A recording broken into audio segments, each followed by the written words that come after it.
Hi there, my name is Hannah Jelani and I'm with YWCA Mclean County. For this week's training video, we wanted to uplift the lives and legacies of those Black and Brown individuals whose lives were ended long before their time as a result of systemic and individual acts of anti-Blackness and violence. Before I begin this presentation, I'd like to offer up a content warning, as I will be talking about everything from abuse and rape to murder and suicide. So please protect your peace, and you can choose whether to continue on or not. For anyone who is watching whose life has been affected in any way by any violence or assault of any kind, or who knows someone whose lives have been ended or impacted thus, I invite you to reflect upon the words of Robert Otero. You are not to blame in any way, shape, or form of what has happened to you, nor does it define you. Behind this quote, as you take a little moment to reflect, please look at the map and see that every dot is at least one active missing persons case. The map is widely covered. We're in a country that really seems to enjoy true crime, but I invite you to remember that behind each crime, or at the focus of each quote-unquote crime, is a real life that is lost, such as that of Daniel Robinson, who has been missing for over 3 months before the FBI got involved, who was missing for months and months with his father out in the desert looking for him before any federal recognition or any sort of media recognition of his absence. In 2020 alone, again, amidst all things COVID, the FBI reported over 500,000 people missing, a vast majority of whom were juveniles, children. While the US population is only about 30% folks of color, we represent between 37 and 45% of all open missing persons cases. Again, this violence is statistically more likely to impact people of color, such as Maya Millet of Chula Vista, who was missing for months, again, before any recognition was given, before her parents' cries for help were taken seriously. Just in the past 10-ish months, the FBI has reported 89,000 active missing persons cases, new cases, again, 45% of whom are people of color. You might be wondering, well, where did all these people go? And the truth is, we don't really know. While over 4,000 unidentified bodies are discovered each year, you can see the math for itself there. The vast majority of folks who go missing, again, a vast majority of whom are young people of color, do not get resolved, do not get discovered. Their parents are given no closure and no justice. I can't amplify it enough. The statistics speak for themselves here, the largest disparity of which, in terms of the size of population and the percentage of missing persons cases of a certain group, happen to Black folks and indigenous folks. Give you a moment to look at that graph there. Again, we're a nation fixated on true crime, to the point where even active pending cases, such as that of Gabby Petito, play out before our eyes on everything from Twitter to Facebook. The chief of police in charge of locating Gabby Petito actually took to Twitter himself to direct at the defense lawyer of Gabby Petito's boyfriend. We see legal documents, legal processes going on before our eyes in social media for some, yet not for others. What this leads to is a sense of investment in some cases and not others, to the point where there were protests that were held outside of Gabby Petito's family's home, where folks wanted to show solidarity and ended up surrounding their home, effectively taking away from any peace that the family might have, putting their grief on display. However, social media is also used as grassroots efforts to draw attention to cases that are overlooked, but there's sort of two sides to this, because like anything, like any microcosm of our society, they can be used to support causes or inadvertently or directly cause harm. I want to take a moment to honor the life and death of Sunil Tripathi. Back in 2013, Sunil went missing with very little interest in what had happened to him. He died by suicide, but 1 month after his death, before his body was discovered, folks on social media decided that he looked similar to a gentleman who caused the marathon bombing in Boston and persecuted his family in social media in person. Again, I mumbled, but social media accused, or folks on social media accused, a dead man of having committed a crime and took it upon themselves to persecute the family. So we see social media used in a couple of different ways here. By and large, we know that there's been disproportionate coverage for Gabby Petito, who does deserve our grief, who does deserve our solidarity, and who does deserve justice. But this also speaks to the idea of whose life matters and in turn whose death matters.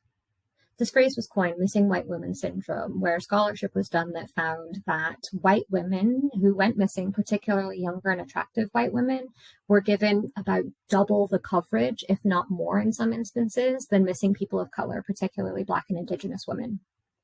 However, there's more to it than just that, because Gabby Petito was also let down by the system. This week we saw that there was dash cam footage or body cam footage, of Gabby Petito in distress just days before she was murdered. There's a lot to this, and the reason I bring this up is because we're in a system that tends to victim blame. Social media, like all aspects of communication, can have their ugly side, where people will point fingers, will accuse, will drag names in the mud and what have you. Will focus on the egregious and haunting details of a crime without regard for the victims' families who might be engaging in that media as well. I want to emphasize that any form of victim blaming, whether it is for victims of violence, murder, or survivors of sexual assault, is part of the issue. That issue being the pyramid of white supremacy. So again, these individualized acts, when we individualize violence against anyone of color or any woman, we're playing into a system that is indifferent to that violence, that minimizes that pain and that hurt, and that forgives that violence by refusing to consider it, by refusing to consider the ways in which lives and dignities were damaged. I did mention a little bit earlier on some of the grassroots efforts of social media to amplify the causes of Black and brown folks. I want to give a shout out to TT Drama Layla of TikTok, who was instrumental in getting Jelani Day's story national coverage and now, in fact, international coverage. Beginning her TikTok video with "Stop and listen. You should care about missing Black people too." I cannot speak without also honoring Jelani Day's family, his mother and sister, who have had to show their grief to the world to get any form of respect and dignity, who have been tone policed by audience, who have remained strong in their pursuit of finding justice for their son, for their brother. What we see is real-time inequality in terms of the speed with which the FBI responds to certain cases, the speed with which unidentified bodies are identified. And this feeds into yet another system of cyclical oppression, which is when folks of color, when we do not see ourselves represented in media systems, in conversation and dialogue that value us, we can internalize that. We internalize that erasure and we feel that we do not matter either. So it is doubly impactful, and the racial battle fatigue is so real for the families of those who have gone missing, who are fighting for their loved ones, who are fighting for their own personal, individual peace of mind to find their loved ones, but who are also fighting a system that refuses to see them. This is all part of the same system that Sana Saeed is calling out here when she addresses that news stations are addressing that they don't prioritize Black and brown lives, but not actually taking steps to address Black and brown lives. So this happens on individual levels, institutional levels, in which society seems to just turn a blind eye, again, to the almost 1 million people who are currently missing. And this, on the other hand, or on the other side of the coin, rather, speaks to the victim blaming that happens to victims of police violence, whether that's Rayshard Brooks, whether that's Breonna Taylor, whether it's Michael Ambrosia, who was missing and murdered and received little care or attention, either nationally or from authority figures. These are lives that were lost, that were neither valued in life or, again, in death. And at the YW, we work to eliminate racism and to empower women, so we have to honor the intersection of identity here for Black women. More than 1 in 3 women or girls who were reported missing last year were Black. But again, Black women, Black girls only make up 18% of the US population. That's almost doubly likely as any other group to go missing. And the statistics are comparable for Black men. But again, media representation would have us believe the contrary. I mentioned that this also disproportionately affects Indigenous women. The hashtag of missing and murdered Indigenous women has been trending for years, though has received little attention outside of the Pacific Northwest. It wasn't until 2020 that Savannah's Act was codified. This allows tribal governments to collaborate with the FBI to create systems to identify when women go missing, because there has been a national silence on it. The statistics are alarming, and I invite you to look into the case of Savannah LaFontaine Greywind, who was brutally murdered, yet whose family did not receive support for months after the fact. Indigenous women make up 1% of all missing persons cases, but less than 0.5% of the entire population. Again, the numbers do speak for themselves. However, while missing white women are more likely to get media attention, we cannot demonize them for that, and we cannot forgive the crimes or the violence done to them. We cannot deprioritize them. However, we can reprioritize in our calls to action that everyone who experiences violence has a chance to have their cases heard, to receive justice, that everyone who is related to them has a chance to know what happened. Ideally, in a world there would not be this violence, yet it's happening, as evidenced by all of the statistics mentioned. So while the hierarchy of oppression wants us to pit one person against the other in life and in death, we have to remember that this violence is systemic. Yes, it affects us in different ways, but it is not the fault of the victim, because Gabby Petito was also let down by the system, even if it wasn't in the same way or arguably the same degree that Jelani Day was. Violence of all forms is just generally underreported, with no crime more underreported than rape. 63% of all sexual assaults aren't reported because survivors don't feel that they will be believed. The current system is not supportive of survivors. Women and people of all gender identities are more likely to be blamed by rhetoric that does demonize, based out of, again, that pyramid of white supremacy that seeks to silence women and people of color. More alarmingly so, only 12% of child sex abuse cases are reported, which is why podcasts such as Crime Junkie are so important.